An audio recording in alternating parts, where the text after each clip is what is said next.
and methods. How do you talk to kids about terror? And with social media and television, it's everywhere, and it's unavoidable for kids. Rusty Lozano is the founder of the Center for Biofeedback and Behavior Therapy.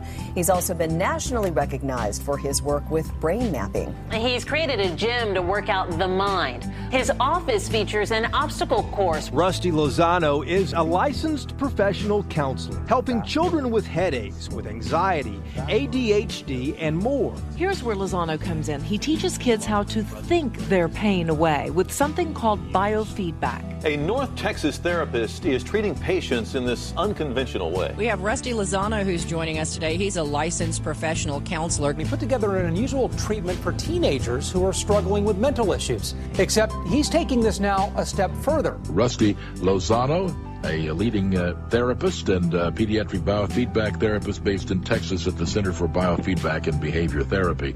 And Rusty, thanks for being with us tonight. Rusty Lozano, a father of 4 and also a professional counselor in Texas, says it's all about being a credible resource to your children. The Therapy Hour with Rusty Lozano, your dedicated resource for mental health news, views, and tips you can use. Brought to you by the Center for Biofeedback and Behavior Therapy in Addison, Texas.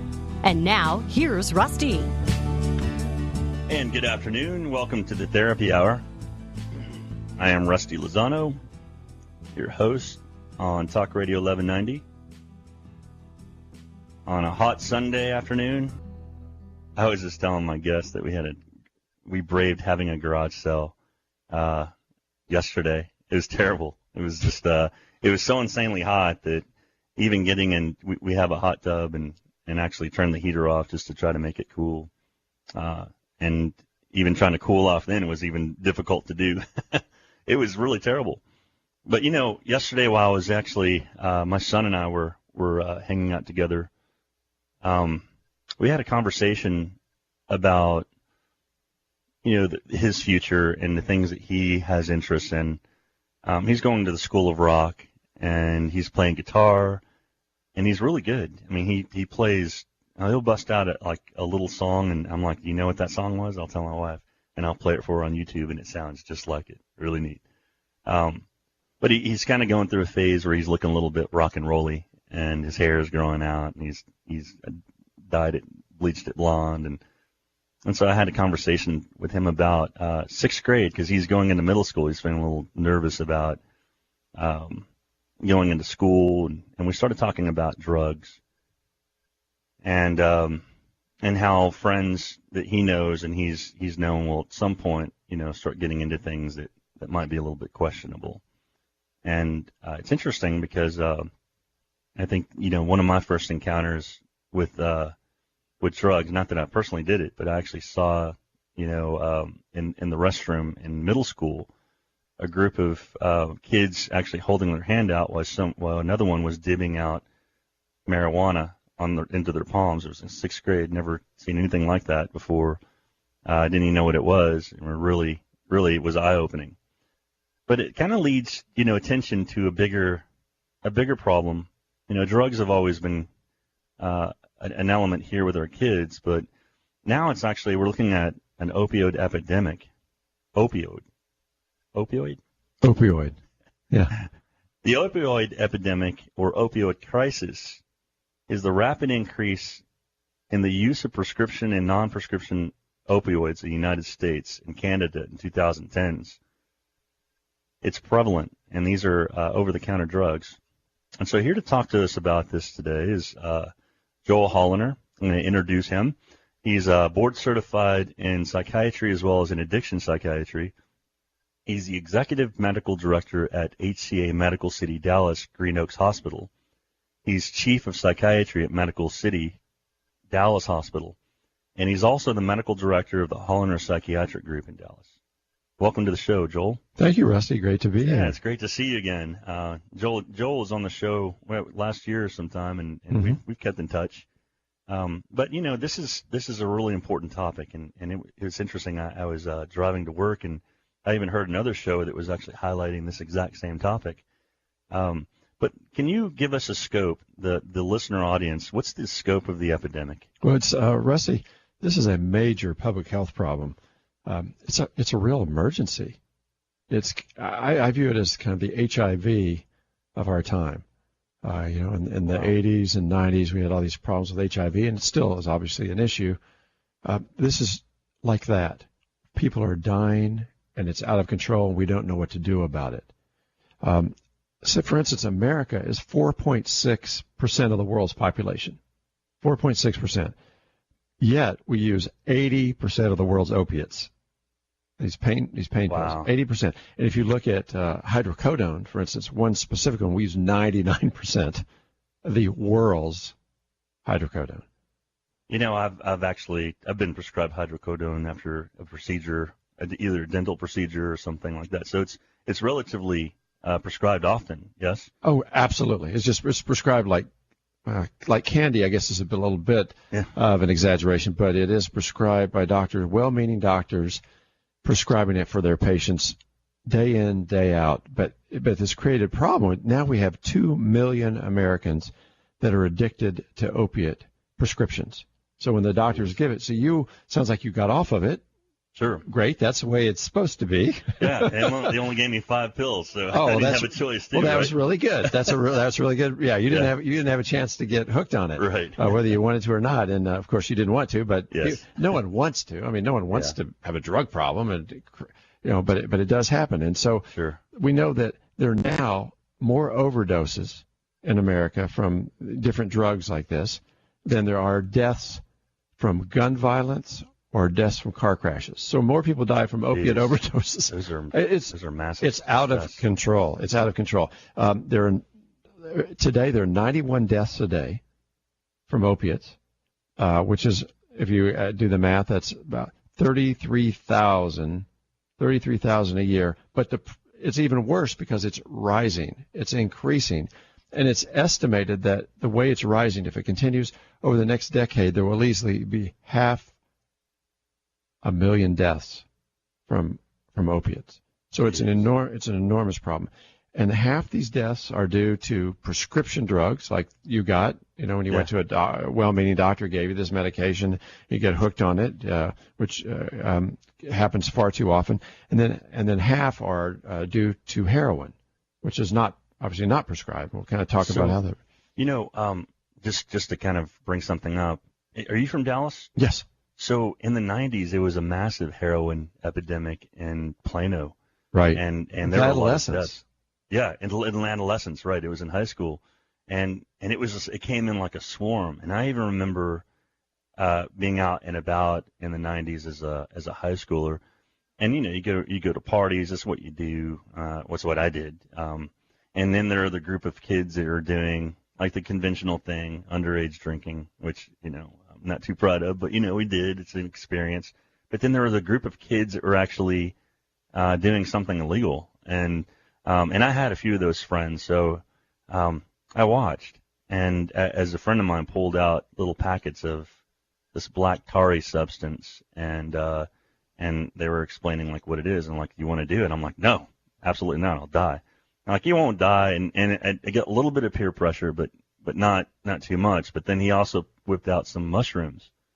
I don't know what they call them, shrooms, and it was, and all of it is, it all happened in the 90s. I mean, do you remember recalling that I do, and not so, because I'm older, so I was sort of out of the loop. But however, with my friends, I treated a lot of those kids, and I'll never forget. I had this adolescent girl.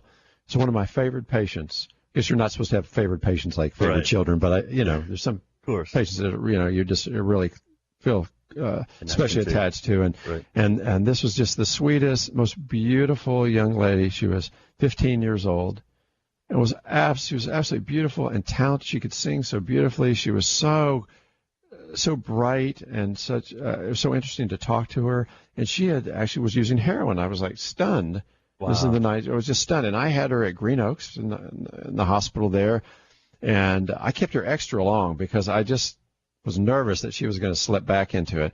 And we treated her, and she did so well. And she got out and did well for a while, and ended up relapsing, getting back with her friends, and she died from a heroin overdose. And I was just devastated that happened. So it does happen. It does happen, and no one wants it to happen. No one's taking these drugs to get addicted to them. No one's taking these so that they'll kill themselves or have their lives be out of control, but they fall into it. They do, and it's hard to get out of. My wife and I personally know a family that has, she had a pretty supportive family, but some background issues with their family, and she was doing super well to maintain a horse barn that we're at, and her father had promised her the property. It was a house with 14 acres of land on Lake Grapevine. Beautiful. You could see the lake from the property, and all she had to do was just operate the horse barn, feed, hay, water, and maintain the business, and then eventually she would inherit that. Well, she got involved in drugs, and she got involved in, especially, I think it was heroin, and she lost it, and she started doing drugs. The father kicked her out of the house. Her sister got arrested. She came back, tried it again. He kicked her out again and says, you know what, that's it, I'm selling this place. And she lost everything. So I'm thinking to myself, here's this young lady with an awesome potential, an awesome opportunity, but even with the stakes that she had to inherit this massive piece of property, it's beautiful, and live her life just running that horse barn, living a great life, seemingly. I mean, I think it'd be a great life, but I don't know what she would think. But she lost it all because she couldn't kick this habit.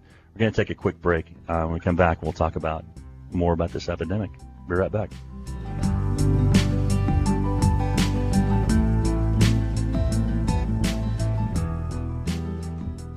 The law offices of Franklin Frankel, they started their practice about 24 years ago. They can get you to a doctor and get you treatment even if you don't have health insurance. And they don't get paid unless you get paid. So you got no out-of-pocket costs. Franklin Frankel will take cases to trial when needed. That's why they have a team of trial attorneys.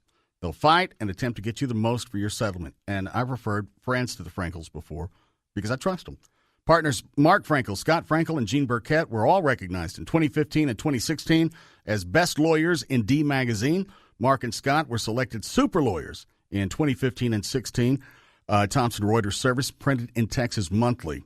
So whether it's car wreck, motorcycle wreck, or 18-wheeler wrecks, the Frankels can help. They make it easy. You can call and talk to an attorney, and the consultation, that's free.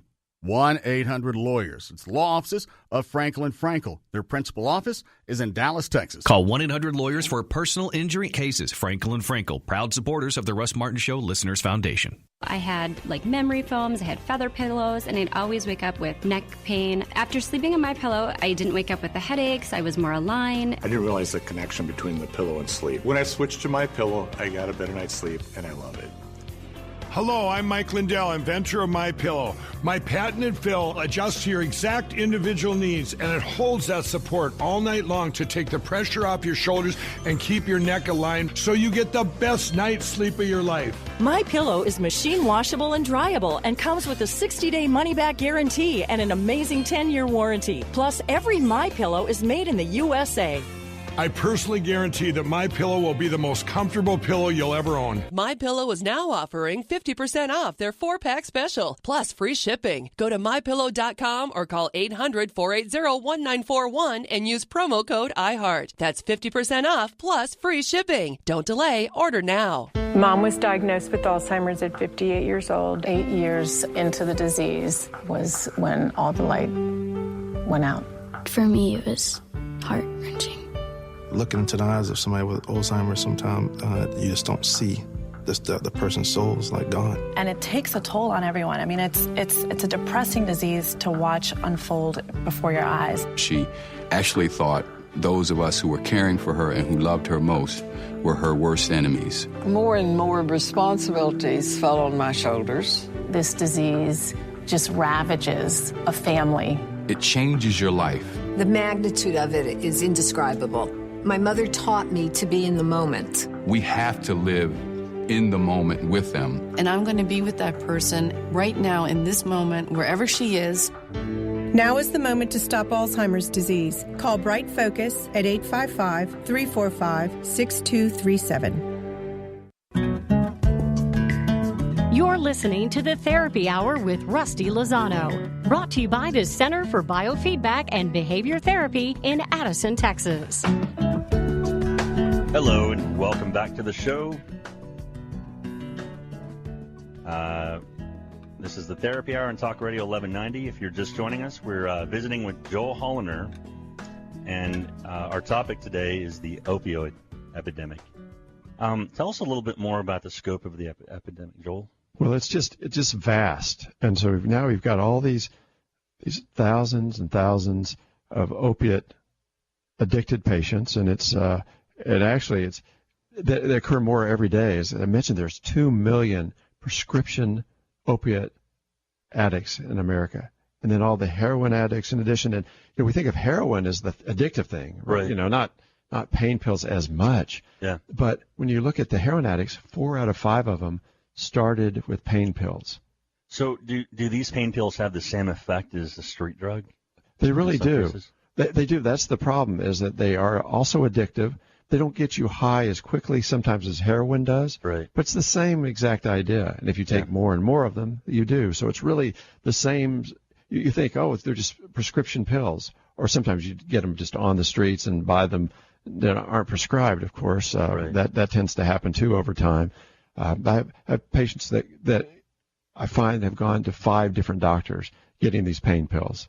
Wow. So there's no one doctor that's going to give them as many as they want to take. So they'll go to different doctors for the same prescription and get 5 prescriptions filled? Exactly. Wow. Exactly. And they probably didn't really need any of them for pain. They make up symptoms, or they had symptoms. They continue or have chronic pain, but it's just gotten out of control. I mean, they qualify, but you're going to different resources just to get more of the product. That's right. That's right. So sometimes they need it, sometimes they don't, but definitely they're addicted. Yeah. And no one wants to be addicted. It just tends to happen over time, where you develop tolerance. Yeah. Where it takes more of the medication to have the feeling. Yeah. Or then you get dependent on it. And dependent is where you have to take this medication, or you have withdrawal symptoms. So let me throw a curveball here. What would happen? So when a person goes to rehab and they're detoxed and then they're prescribed, there's a synthetic type of heroin that they prescribe a patient who's in rehabilitation. How would they use the same types of medication, do you think, to offset an addictive pattern like they do with somebody coming off of heroin? You know what I'm asking? Yeah, totally. So it kind of is counterintuitive. So it on the surface it may not make sense at first. So the idea is that you're giving a potentially addictive drug, or something that sounds addictive, to a patient who has an addiction problem. So you're giving a narcotic medication to a patient who's abusing narcotics and opiates. However, the way it works is that you're giving a medication that has a blocker with it.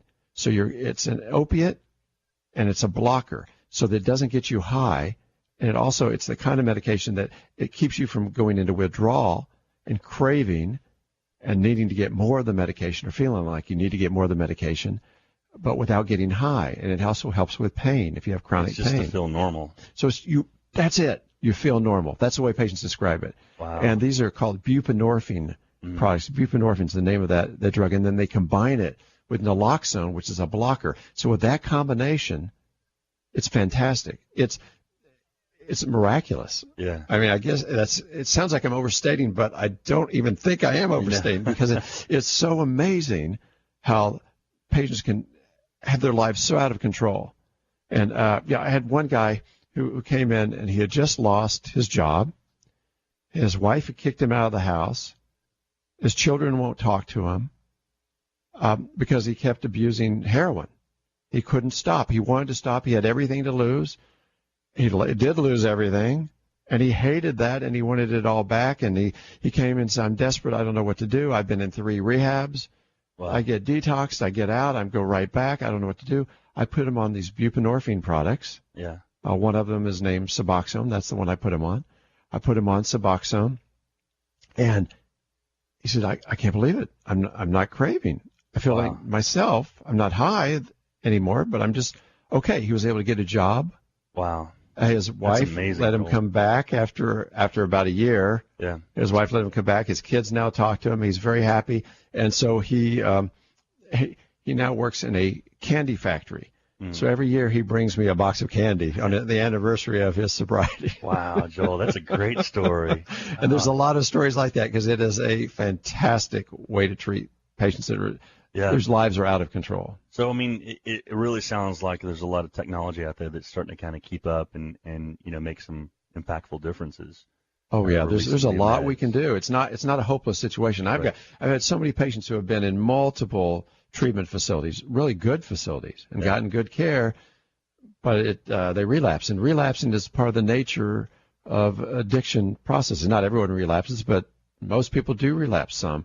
And so if anything you can do to minimize that relapse with these new medications and new therapies and so forth, it's very important to utilize. But let me ask you something. You're a psychiatrist. So how would people know to go to a psychiatrist to receive medications like this? I mean, is that usually a normal stop for somebody who's trying to become sober or to rehabilitate themselves? Well, that's an important area, Rusty, because not every these buprenorphine products. Yeah.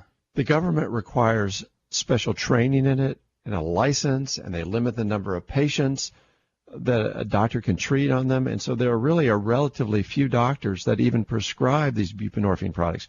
Mostly they're psychiatrists. Sometimes there are other doctors that have a strong interest in addiction, so it can be one of those doctors. But it's the kind of thing where if there's an opiate problem and you want it evaluated, I think an addiction psychiatrist or a psychiatrist that works with a lot of addiction is a great way to start. Or there are physicians that are addiction specialists that aren't psychiatrists, and that's also would be a good way to do it. But I wouldn't just go to a family doctor unless they have extra training and understand about utilizing these drugs. Or even therapists are great, psychologists, licensed professional counselors are fantastic. They're fantastic, but they can't prescribe that specific kind of medication. They would need to refer to someone that does prescribe those medications. They would need to know somebody also that is a specialist in this kind of medication. Right. You mentioned Green Oaks Hospital. Can you tell us a little bit about how that place works? Well, yeah, I'm the medical director at Green Oaks. Yes. And it's a full-service psychiatric hospital in Dallas, treating adolescents and adults, and we treat general psychiatric problems and addiction problems also. So we use these buprenorphine products in the hospital day in, day out, taking care of the patients in the hospital. So is that an option for people to go and seek out help if they're?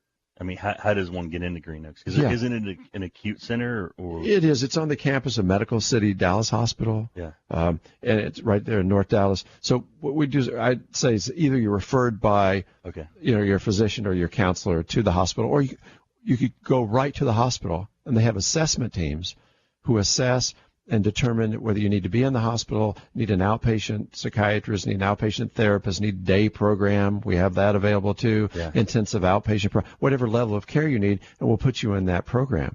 Phenomenal. Yeah, and there's no charge for it, and they have great expertise in trying to help you determine where you need to go to get the help you need. Yeah. And you and I have had some in common patients in the past. In fact, like there was a family.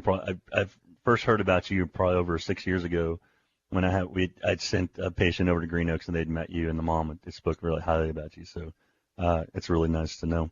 Tell us a little bit about who misuses opiates, Joel. Well, there's so many people that misuse it that it gets into one of those situations where it's kind of basically, I could start off with anybody whom opiates are prescribed more than a brief period of time. So when you went to the doctor, they gave you 5 pills. I'm just applauding that doctor and applauding you for not trying to talk the doctor into, giving you more and more. But anyone that uses more than a brief time really is considered a potential abuser and potential risk. But if you look at who historically has the highest percentage of having problems, is if you have a history of substance abuse. So if you have a history of substance abuse already, whether it's alcohol or opiates or other drugs, then you are at a much higher chance of developing problems with pain pills, with these narcotic opiate pain pills. If you're depressed, you have a much higher chance of developing addiction problems to pain pills. Wow. Yeah, they found that 51% of patients that get addicted to these opiate pain pills have a mood disorder problem. Is that because, like in depression, you want to feel something, and this maybe has an impact on how you feel? I mean, I think that's probably a factor. You just want to change something. You want to feel better somehow. And these pain pills do affect mood. And some people, they improve mood. They're a terrible treater of depression. Right. They create so much more depression by all the chaos in your life if you get addicted, and how challenging that is. But they temporarily, one will feel better when they're on pain pills sometimes. I've had many patients that won't stop their pills because they say they feel depressed if they get off their pain pills. They get addicted to them and have problems. Also, if you use any psychiatric medications, a history of any psychiatric medication use, there's more chance that there will be an addictive problem. Probably also trying to self-medicate with these pain pills instead of focusing on the medicines that will really help you more, that are made for mood and aren't addictive. Interesting. So if you, excuse me, if a person is actually starting to feel something, and you're talking about the people who misuse the opiates, what would be some of the warning signs that maybe you would think that, and we may have to actually talk about this at the break because we're coming up on a 1 minute marker, but like how would somebody know that it's time to, like, let's say a person who's depressed takes the medication, uses these opioids, and they start to feel differently. At what point would somebody know it's time to seek out help? We're going to take a quick break. You're listening to the Therapy Hour on Talk Radio 1190.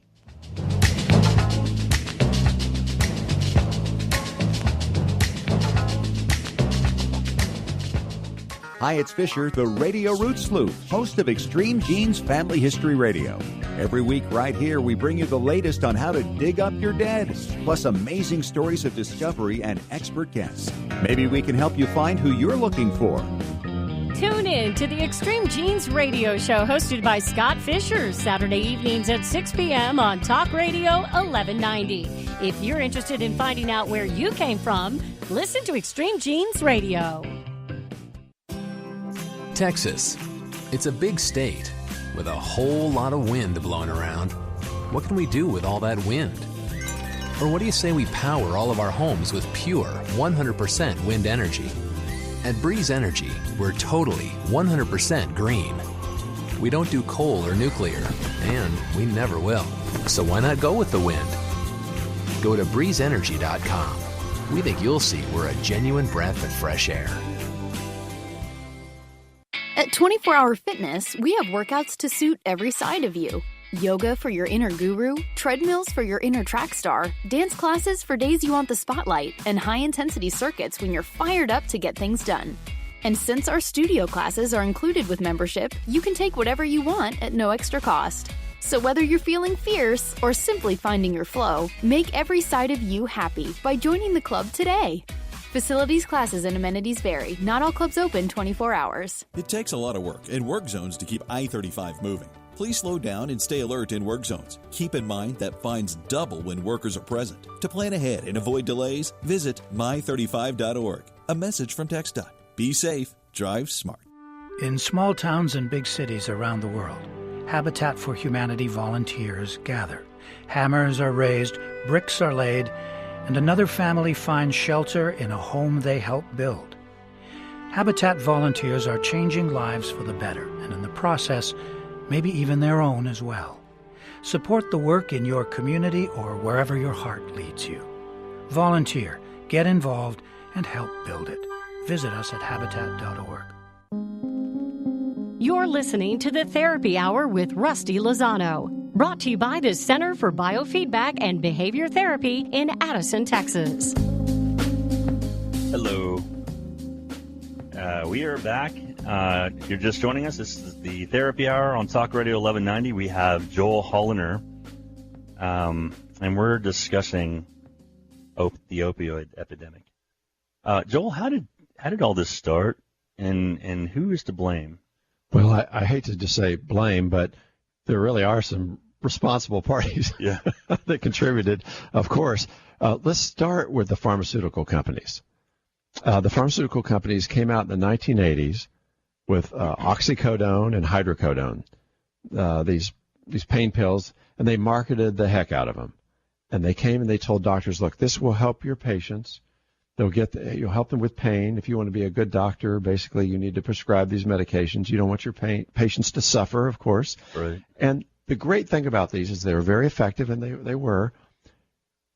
But they said, and there's very little addictive potential to them. There's just minimal addictive potential to them. So that's one of the great things. They're safe, and your patients won't have any problems. Isn't that what the tobacco industry did in the 1950s? Ah, there you are. It was actually like a vitamin.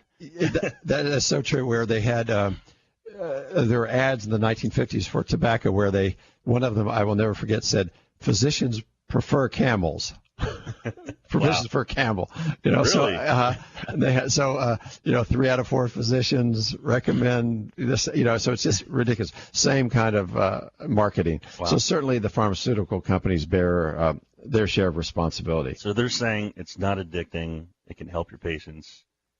And so they're pushing it, and I'm sure a physician is willing and ready to try out new things, and they're open to it. Right, we all want to help our patients, so sure, that's great, and they were very effective for pain.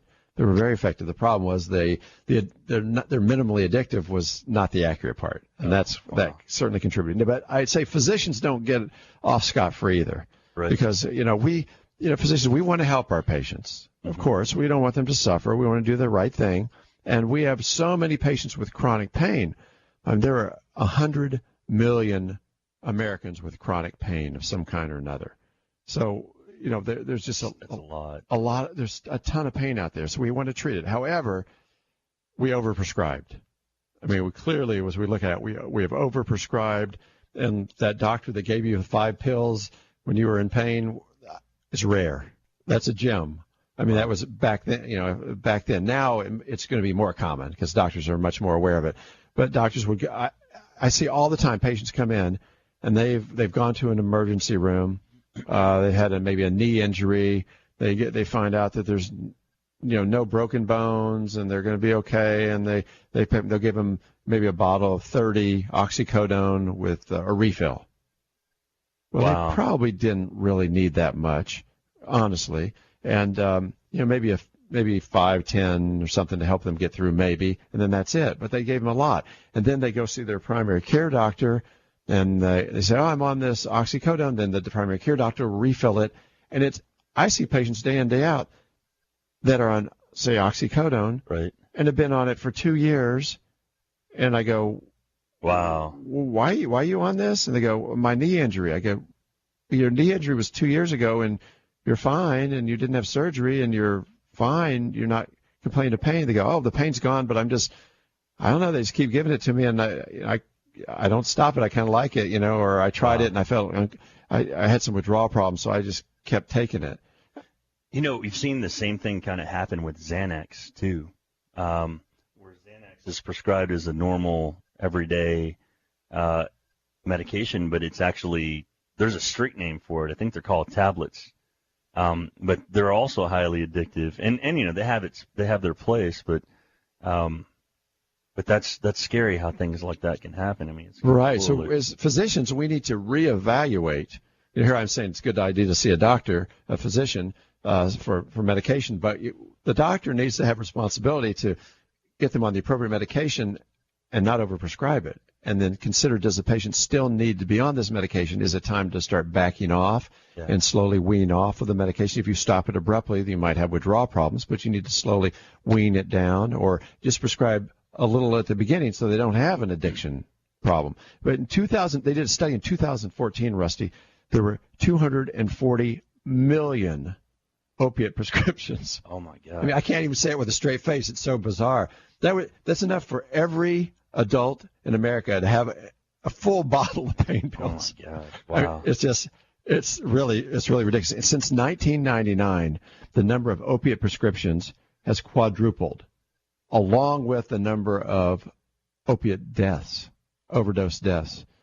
Yet, when you do pain studies, there's not less pain in America. It's not like it's solving all these pain problems. It's not really solving the pain at all. It's not solving the pain problems. It's actually creating a whole other epidemic. It is. I mean, it does. I don't want to overstate it too much. I mean, there are some patients that definitely need opiate pain medications and will need it chronically. That is that is definitely the case, but not nearly as many as are on it now. So the physician will need to continue to evaluate the need for the medication, use it for only the length of time, and then back off the medication when it's not needed. Absolutely, we've got to do that. Medicine has to do that. So why would the pharmaceutical industry, knowing that it's and you probably can't answer this collectively for them, but why would they continue to produce that and prescribe OxyContin if it has such powerful addictive qualities? Well, all those opiates are addictive, and there's the newer ones like fentanyl. Yeah. The synthetic ones. So some are kind of based more on natural products. Some are just totally made in a lab that hit the opiate receptors, and some of them are so powerful that they are killing people left and right because you mix fentanyl with heroin, which sometimes they'll do to make it more powerful. Drug dealers will do to make it more powerful.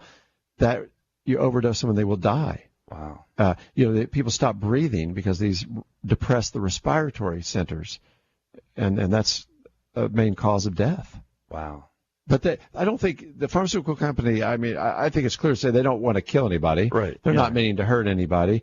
They're there to make money, and they're there to help people also. Sure. And that they know that some patients do need these, but there's got to be some reins put on, and the FDA is doing that now. They're starting to look at. There was a new pain pill that was it just come on the market.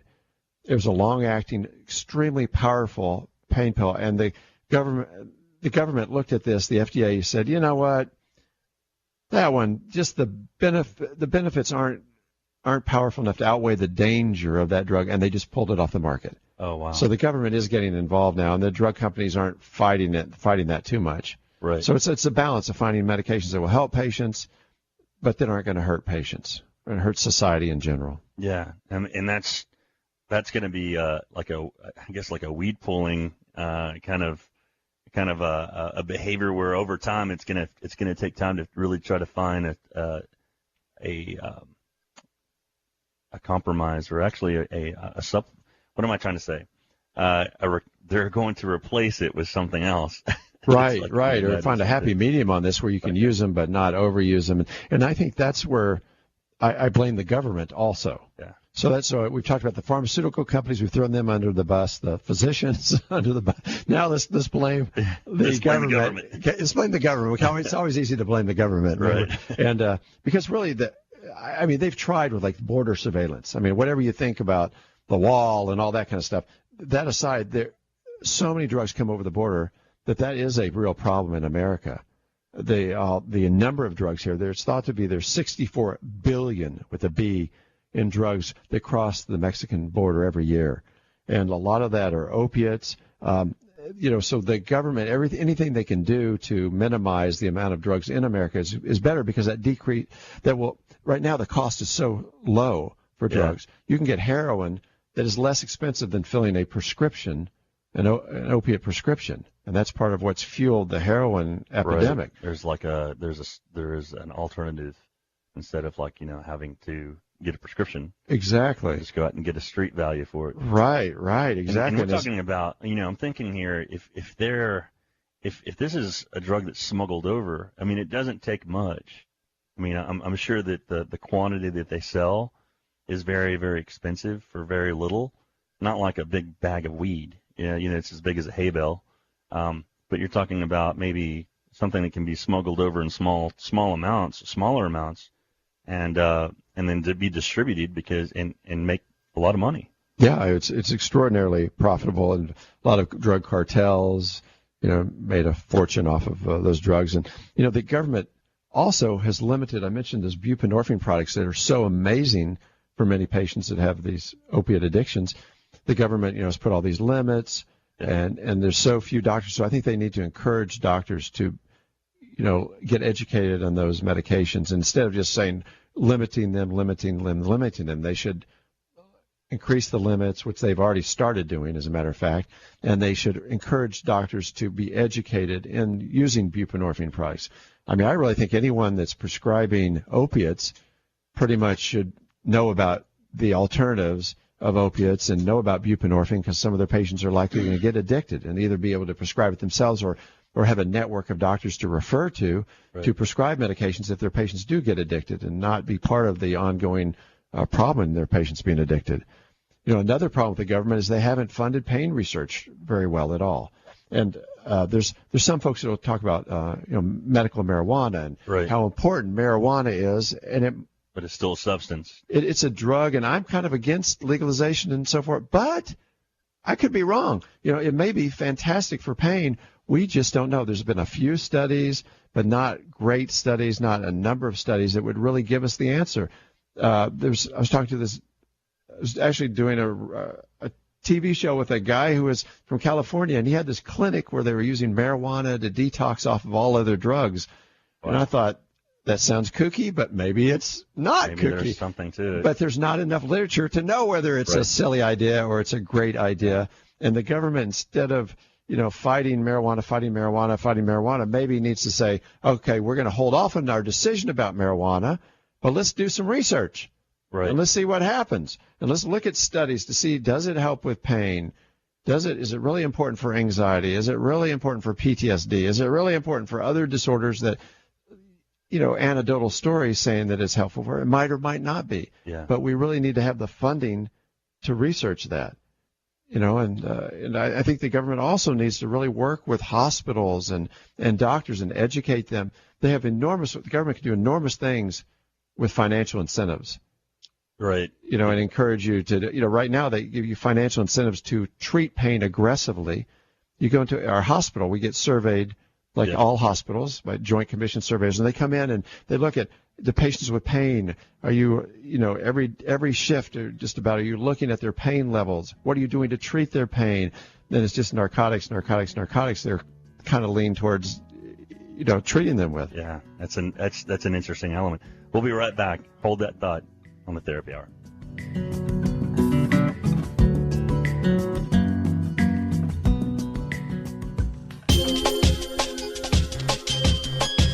Local music in North Texas has a voice, and you can hear it Saturday nights on the local lounge. Join me, your host, Zach Killian, as I bring in musicians, directors, and local talent as they discuss humble beginnings, rock star moments, and how to make it in today's local music scene. It's the Local Lounge. Saturday nights from 7 to 7:30, only on Talk Radio 1190. Daddy, where do babies come from? Honey? Mommy went to the store. Oh, well, you see, there's a mommy and a daddy, right? Right. And see, when they call Geico, they could save a bunch of money on car insurance. Oh, really? And that makes them happy? Yes, that makes them very happy. That's good. Yeah. Well, I'm glad we could have this talk, Sunshine. Geico, because saving 15% or more on car insurance is always a great answer. You're unique, so why is your mattress one size fits all? Because a custom mattress costs thousands, until now. Hi, I'm Christian von Rickenbach, founder of HelixSleep.com, where you can buy a mattress online, customized for you, for hundreds of dollars instead of thousands. Go to HelixSleep.com, answer a few simple questions, and we build you the most comfortable mattress you'll ever sleep on. Shipping is free, and you have 100 nights to try it out. Go to HelixSleep.com/sleep and get $50 off your order. HelixSleep.com/sleep. This is Tom Skerritt for the Borgen Project. Each year, nearly 2 million children die from preventable diseases. Each day, 30,000 people die from hunger. 500 each hour are children. The Borgen Project is turning this around. We need your help. To learn more, go to borgenproject.org. That's BORGEN project.org. You're listening to the Therapy Hour with Rusty Lozano, brought to you by the Center for Biofeedback and Behavior Therapy in Addison, Texas. Hello.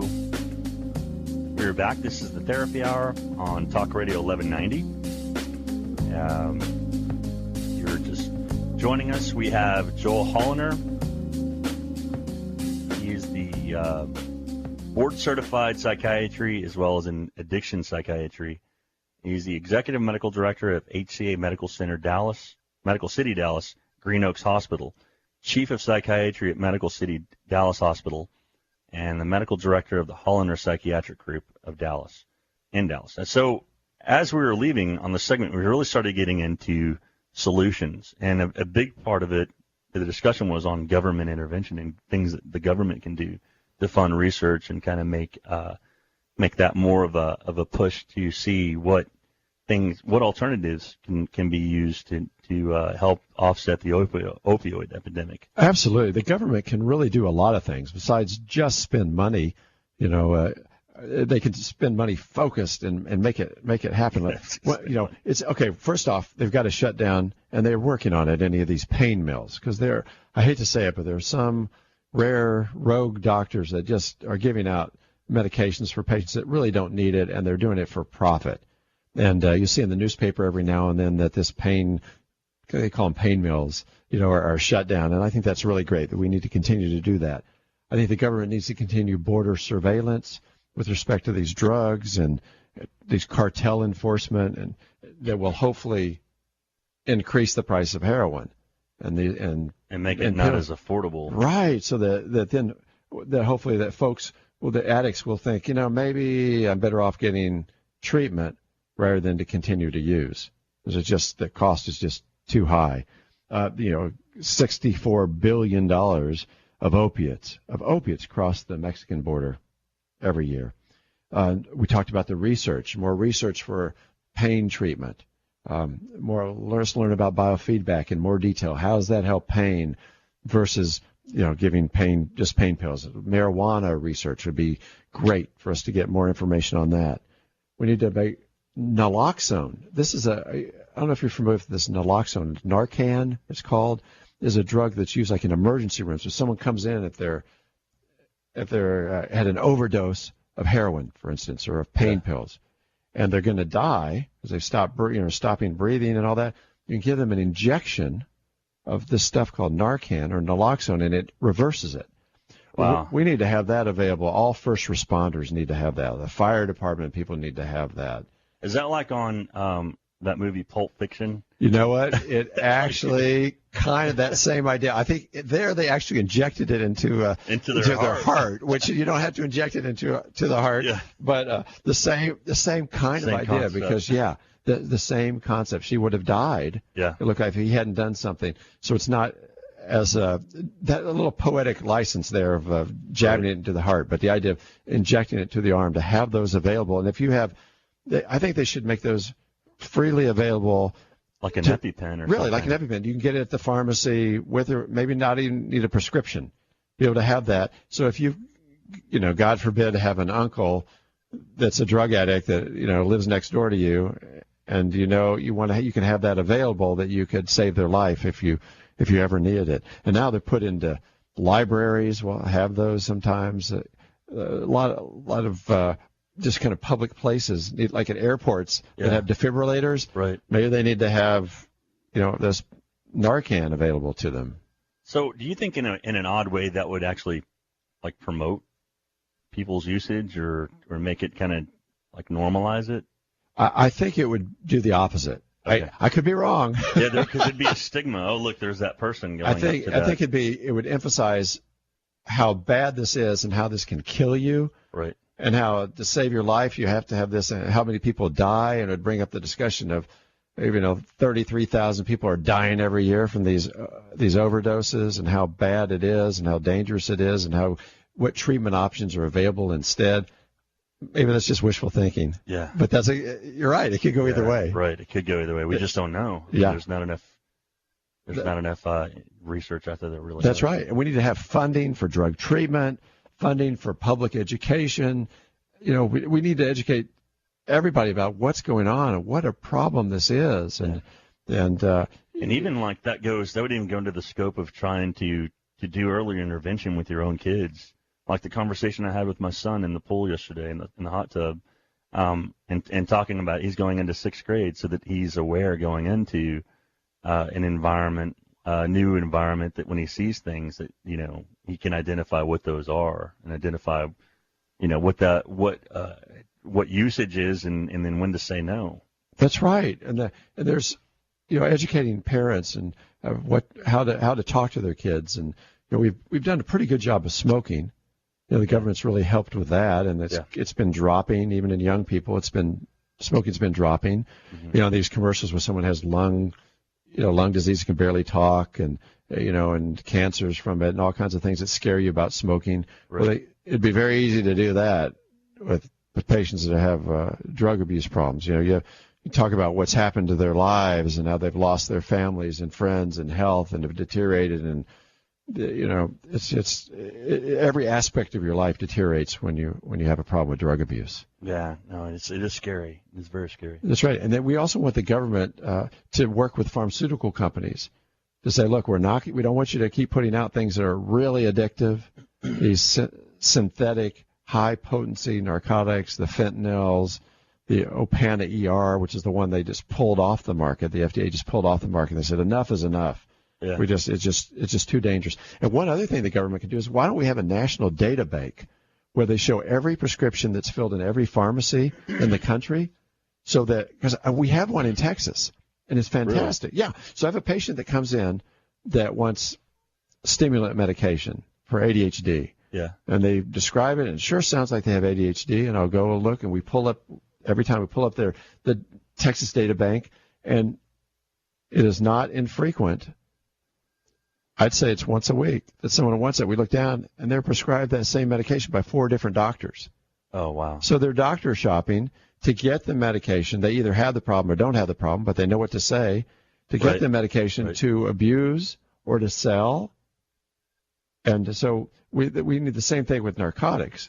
Yeah, like almost like a pharmacy should be able to type up something, has this prescription been filled anywhere else, because it almost seems like if they're hopping around to different pharmacies, that if they're getting them filled in different places, that perhaps they can pull something up that says, "How this prescription has already been filled." That's right. Well, we do have that in Texas. Okay. So it pulls up a lot of that, and that's been very helpful. And every now and then I'll get a call from a pharmacy. Say, "Doctor, did you know that Valium or that hydrocodone or whatever has been prescribed by 6 different doctors, and they're getting filled at different pharmacies and so forth, and they're going to." So we do catch it sometimes, but there's a lot of times where we don't catch it, unfortunately. So a lot of times we don't catch that. So if we can I think there needs to be a national data bank.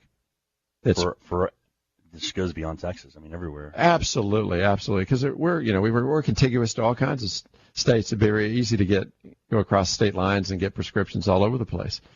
But what about like going across the border to get a prescription filled? Have you heard of people maybe going to Mexico and buying there may not be a limitation on how much they can get as compared to they can here? Yeah, a lot of countries. I'm not sure how it is today, but I know when you travel, it's very interesting to see what pharmacies. Being a doctor, I always go into pharmacies whenever I go on vacation. It's kind of a quirky thing. I want to see what their pharmacies are like, what products they have. Do they sell the same products? Talk to the pharmacists and see what do they use as antidepressants, what do they use as different kind of drugs. And as my wife rolls her eyes when I do that, but I like doing it. And I'm stunned to see that in a lot of countries you can buy over-the-counter narcotics, you can buy over-the-counter many medications that we would have to have prescriptions here for. Yeah, I think most countries are starting to kind of tighten up a little bit more than they used to. Right, yeah, and that's always good to know, because that's you don't want any trouble at the airport coming back anyways. That's for sure. And by the way, I tell my patients, this is just probably something that might be helpful to our listeners, is that I tell my patients when they go to the airport and they take their prescriptions with them, carry them on. Don't put them in suitcases in case your luggage gets lost. Yeah. So always carry them on. And the second thing is always try to keep them in the original bottles. Because I've had so many patients that have gone through and had prescribed medications that they put in like in a little baggie. They take, okay, I'm going to be gone 3 days. I'll be gone 3 days, so I'm going to just put in, put 3 days worth of medication. What if I get late? I'll put it a 4th day just in case. I'll put in their medications, and then they're stopped. They're frisked. They see these drugs. Yeah. And it's a big deal, as you can imagine, particularly if one of them is Xanax or one of them is hydrocodone or one of their amphetamines because they have ADHD. It's a mess. So keep them in the exact bottle so that you came with. It's prescribed. Yeah, so you can show it's prescribed. You don't have to take the full bottle, but take as many pills as you need with you. Again, carry them on so they don't get lost and they don't get. I've traveled to Mexico, and I've had my suitcase that, they do the x-rays. I had it split open, and they took jewelry and medications that were in there in the past. Oh, geez. So it's that's not going to happen that often, I hope, but it does. It does happen. So don't pack jewelry in your suitcase either. By the way. Yeah, not advisable for sure. Especially if they see it in the X-ray and they can spot it that way. That's right. Joel, we're coming up on about a minute left in the show. And you have just tons of great information. You always do. I'm always glad to have you on the show because you have a lot to share. Can you tell us a little bit about how people can go about getting in contact with you and how they can reach, get in touch with you and see if they can catch you at one of these centers? Well, sure. It'd be my pleasure. My office is the Holliner Psychiatric Group, which is at Medical City Dallas Hospital. And my office number is 972-566-4591. And just call it, set up an evaluation. And we would love to see it. And then we can decide what level of care you need. Is it outpatient? Is it re-looking at the medications? Is it getting on one of these buprenorphine products? Do we need hospitalization? Do we need day program? Do we need intensive out program? There's all kinds of options, but an evaluation will lead us to the appropriate level of care. Yeah, and I think that's always a good thing to do as a first level is just to have that evaluation so we can know. Thank you so much for joining us today. You were listening to the Therapy Hour on Talk Radio 1190, and I want you guys to please keep in mind that there's always solutions. There are always solutions you can do to find help. Don't give up, and keep looking for the right chains of help. So, thank you so much for being on, Joel. Thank you for having me, Rusty. Have a great day. Bye-bye.